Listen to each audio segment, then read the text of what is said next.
Welcome back to our channel. இன்றைக்கி நம்ம இந்த வீடியோவில் என்ன பார்க்க போகிறோம் அப்படின்னா ஃப்ளோ கண்ட்ரோலை பற்றி பார்க்க போகிறோம். ஃப்ளோ கண்ட்ரோலில் வந்து ப்ரீவியஸ் வீடியோவில் நம்ம வந்து கண்டிஷனல் ஸ்டேட்மெண்ட் அண்டு சுவிட்ச் ஸ்டேட்மெண்ட் பற்றி பார்த்துருந்தோம்.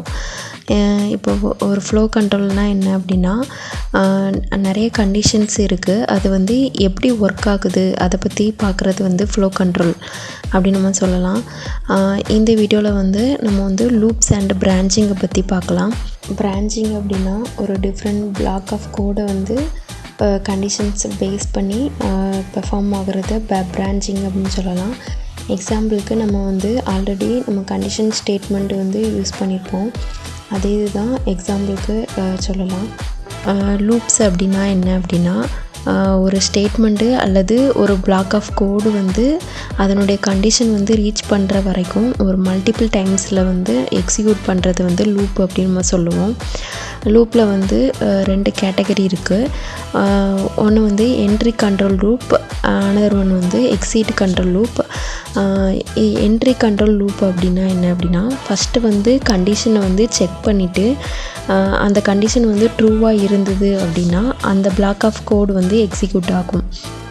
அதே இது எக்ஸிட் கண்ட்ரோல் லூப் அப்படின்னா ஃபஸ்ட்டு வந்து பாடி ஆஃப் த கோடு வந்து ரன் ஆகிடும், அதுக்கப்புறம் தான் கண்டிஷனை வந்து செக் பண்ணுறது. இதை வந்து எக்ஸிட் கண்ட்ரோல் லூப் அப்படின்னு நம்ம சொல்லுவோம். இதில் வந்து சி# வந்து நிறைய லூப்ஸ் வந்து கான்செப்ட் இருக்குது.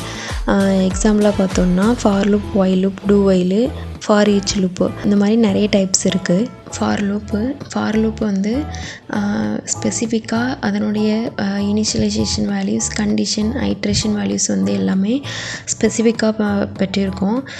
இதனுடைய சின்டாக்ஸ் வந்து எப்படி இருக்குன்னா ஃபார் கீவேர்டு யூஸ் பண்ணி பராந்தசிஸ்குள்ளே initialization, terminate symbol, condition, terminate symbol and iteration, parenthesis closed, curly braces குள்ளே நம்மளுடைய ஸ்டேட்மெண்ட்டை வந்து மென்ஷன் பண்ணிக்கலாம்.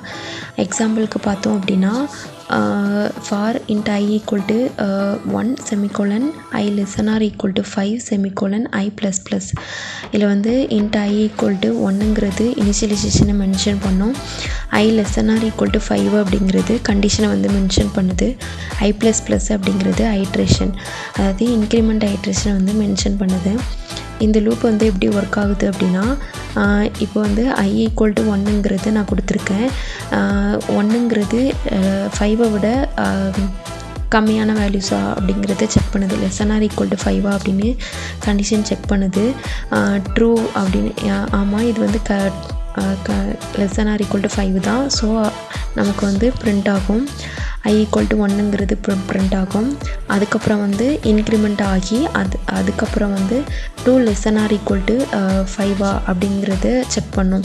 அகெயின் திரும்பவும் நமக்கு வந்து பிரிண்ட் பண்ணும். இப்படி 5 லெஸ்ஸன் ஆர் ஈக்குவல் டு 5 வர மூச்சில் நமக்கு வந்து கண்டிஷன் வந்து ஃபால்ஸ் ஆகி லூப் அவுட்டு டெர்மினேட் ஆகி வெளியே வந்துடும். இது வந்து ஃபார் லூப்பை வந்து மென்ஷன் பண்ணுது. நெக்ஸ்ட்டு வந்து ஒயில் லூப்பில் வந்து கண்டிஷன் வந்து ஸ்டார்டிங்லேயே செக் பண்ணிடும். கண்டிஷன் வந்து அதனுடைய கண்டிஷன் வந்து பூலியனாகவும் அது வந்து செக் பண்ணும். ஃபஸ்ட்டு கண்டிஷன் வந்து கண்டிஷன் வந்து ஃபஸ்ட்டு செக் பண்ணிவிட்டு அந்த கண்டிஷன் வந்து ட்ரூவாக இருந்ததுன்னா மட்டும்தான் நமக்கு வந்து பாடி ஆஃப் த லூப்புக்குள்ளே வந்து அந்த லூப்பை வந்து எக்ஸிக்யூட் பண்ணும், இல்லைனா அது வந்து லூப்பை விட்டு டெர்மினேட் ஆகிரும். கண்டிஷன் வந்து எது வர இதாகும் அப்படின்னா கண்டிஷன் ஃபால்ஸ் ஆகிற வரைக்கும் இது வந்து லூப் வந்து எக்ஸிக்யூட் ஆகிக்கிட்டே இருக்கும். எக்ஸாம்பிளுக்கு பார்த்தோம் அப்படின்னா இந்த I ஈக்குவல் டு 0 இது வந்து நம்ம வந்து இனிஷியலைஸ் பண்ணுறோம், while I லெஸ்ஸன் 5 அப்படின்னு யூஸ் பண்ணியிருக்கேங்க. இதில் வந்து எனக்கு என்ன பிரிண்ட் ஆகும் அப்படின்னா ஃபஸ்ட் ஆஃப் ஆல் வந்து ஐங்கிறது 0 அப்படிங்கிறது பிரிண்ட் ஆகிரும். ஏன்னா I லெஸ்ஸன் 5ங்கிறது செக் பண்ணிவிட்டு கன்சோல்டர் ரைட் லைனில், அதாவது பிரிண்ட்டுங்கிறது ஐயோட வேல்யூவை பிரிண்ட் பண்ணிடும். அதுக்கப்புறம் தான் இன்க்ரிமெண்ட் ஆகி 1ங்கிறது இன்க்ரிமெண்ட் ஆகி அகெயின் 1 லெஸ்ஸன் 5 அப்படிங்கிறத செக் பண்ணும். அகெயின் திரும்ப வந்து நமக்கு வந்து பிரிண்ட் ஆகும். இப்போ லாஸ்ட் வந்து 5 லெசன் 5 கண்டிஷன் வரும்போது நமக்கு வந்து கண்டிஷன் வந்து ஃபால்ஸ் ஆகி அந்த லூப்பை விட்டு எக்ஸிக்யூட் ஆகிரும். இது வந்து வைல் லூப்பை வந்து மென்ஷன் பண்ணுது. நெக்ஸ்ட்டு வந்து பார்த்தோம் அப்படின்னா டூ வைல் லூப்பும் வைல் லூப்பை மாதிரி தான். ஆனால் டூ வைல் லூப்பில் வந்து நமக்கு வந்து கண்டிஷன் வந்து செக் பண்ணாமலே நமக்கு வந்து பாடி ஆஃப் த லூப்பில் வந்து எக்ஸிக்யூட் ஆகிரும். ஒன் டைமாவது எக்ஸிக்யூட் ஆனதுக்கப்புறம் தான் நமக்கு வந்து கண்டிஷன் வந்து செக் பண்ணும். இங்கே வந்து வைல் லூப்பில் வந்து எப்படி அந்த ஐட்ரேஷன் வந்து வெரி இம்பார்ட்டனோ அதே மாதிரி இந்த டூ வைல் லூப்பு வந்து பாடி ஆஃப் த லூப் வந்து ரொம்ப இம்பார்ட்டன்ட். இது வந்து ஏன்னா டூ வைல் லூப்பில் வந்து நமக்கு வந்து ஒன் டைம் வந்து பாடி ஆஃப் த லூப் தான் எக்ஸிக்யூட் ஆகுது, அதுக்கப்புறம் தான் கண்டிஷனே இதில் வந்து செக் பண்ணுது. நெக்ஸ்ட்டு வந்து பிரேக் அண்டு கண்டினியூ ஸ்டேட்மெண்ட் பற்றி பார்க்க போகிறோம். இது வந்து லூப்பிங் கான்செப்டில் ரொம்ப ரொம்ப இம்பார்ட்டன்ட்டு. கண்டினியூ ஸ்டேட்மெண்ட் வந்து என்ன பண்ணுது அப்படின்னா ஒரு பர்டிகுலர் லூப்பை வந்து நமக்கு வந்து ஸ்கிப் பண்ணுறதுக்காக நமக்கு வந்து கண்டினியூங்கிறத நம்ம யூஸ் பண்ணிக்கலாம். அதே இது பிரேக்குங்கிறது நம்ம எதுக்காக யூஸ் பண்ணுறோம் அப்படின்னா ஒரு லூப்பில் விட்டு டெர்மினேட் ஆகி நெக்ஸ்ட் லூப்புக்கு போகிறதுக்காக பிரேக்குங்கிற ஸ்டேட்மெண்ட்டை வந்து யூஸ் பண்ணுறோம். எக்ஸாம்பிளுக்கு இங்கே பார்த்தோம் அப்படின்னா கண்டினியூங்கிறதுக்கு எக்ஸாம்பிளுக்கு பார்த்தோம் அப்படின்னா இதில் வந்து இனிஷியலாக i = 0ன்னு மென்ஷன் பண்ணியிருக்கேன். எனக்கு வந்து i less than 5 வைல் லூப்புக்குள்ளே ஒரு கண்டிஷன் போட்டிருக்கேன். என்ன கண்டிஷனா இஃப் i = 3 இருக்கும்போது எனக்கு வந்து அந்த கண்டிஷனை மட்டும் எனக்கு வந்து ஸ்கிப் பண்ணிவிட்டு மற்றதை வந்து பிரிண்ட் பண்ணு அப்படிங்கிறத இதில் கொடுத்துருக்கேன். இப்போ இதில் வந்து எனக்கு அவுட்புட் என்னவாக இருக்குன்னா 0 1 2 3 மட்டும் ஸ்கிப் பண்ணிவிட்டு 4 வர எனக்கு வந்து அவுட்புட்டு ஷோ ஆகும். அது இது பிரேக் ஸ்டேட்மெண்ட்டில் வந்து நம்ம யூஸ் பண்ணியிருக்கோம் அப்படின்னா எனக்கு வந்து i = 5 இருக்கும் மோஸ்ட்டில் அந்த 5 வரை எனக்கு வந்து பிரிண்ட் 5 இருக்கும் மோஸ்ட்டில் i = 5 இருக்கும் மோஸ்ட்டில் எனக்கு வந்து அந்த லூப்பை வந்து டெர்மினேட் ஆகி அந்த லூப்பை வந்து எக்ஸிக்யூட் ஆகி வெளியே வந்துடும். அதான் இதனுடைய மெயின் பர்பஸ்ஸு.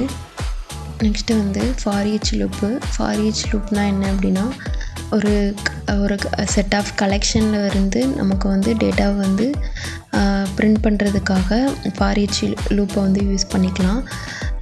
எக்ஸாம்பிளுக்கு இங்கே வந்து ஒரு நேம்ஸ் அப்படிங்கிற வேரியபிளில் நான் வந்து லிஸ்ட்டாக ஒரு கலெக்ஷனாக நான் வந்து நேம்ஸுங்கிற வேரியபிளை வந்து ஸ்டோர் பண்ணி வச்சுருக்கேன். இதனுடைய டேட்டா வந்து ஆலிஸ், பாப், சார்லி, டேவிட் அப்படிங்கிற 4 நேம்ஸ் வந்து எனக்கு வந்து இந்த நேம்ஸுங்கிற வேரியபிளில் இருக்குது.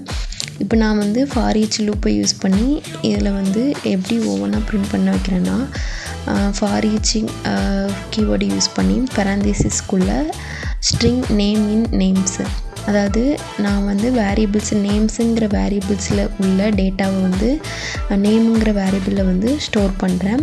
அதில் வந்து நான் எதை பிரிண்ட் பண்ணுறேன் அப்படின்னா console.writeline நேம் பிரிண்ட் பண்ணியிருந்தேன் அப்படின்னா எனக்கு நேம்ஸில் உள்ள டேட்டா எல்லாமே நேமுங்கிற வேரியபிளில் வந்து ஸ்டோர் ஆயிரும். இதனுடைய அவுட்புட் எப்படி இருக்கும் அப்படின்னா ஆலிஸ், பாப், சார்லி, டேவிட் இந்த மாதிரி ஷோ ஆகும். இதுதான் ஃபார் ஈச் லூப்பு. ஒரு செட் ஆஃப் கலெக்ஷன்ஸ்லேருந்து நம்ம வந்து டோட்டல் வேல்யூஸை வந்து நம்ம வந்து 1 by 1 பிரிண்ட் பண்ண வைக்கிறதுக்காக ஃபார் ஈச் லூப் வந்து யூஸ் பண்ணுறோம். Thank you friends. நெக்ஸ்ட் வீடியோவில் நம்ம வந்து அனதர் கான்செப்டை பற்றி பார்க்கலாம்.